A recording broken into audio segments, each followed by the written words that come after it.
যখন আমরা রাত্রিরে ঘুমাই তাহলে তো আমাদের রাত্রিরের ঘুমটাই আমাদের শেষ ঘুম হয়।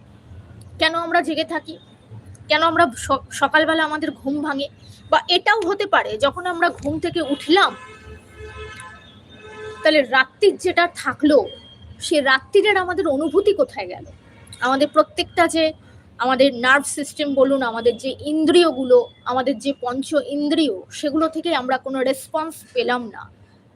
যারা খুব প্রবল বলে না যে গভীর ঘুম, যেটাকে সুষুপ্তি বলা হয়, হয়তো বাইরে খুব ঝড় বা বৃষ্টি হচ্ছে, আমরা কোনো কিছুই জানি না, এমন ভাবে গভীর ঘুমাচ্ছি, আমাদের বাইরের জগতের হুঁশ নেই। তার মানেটা কি?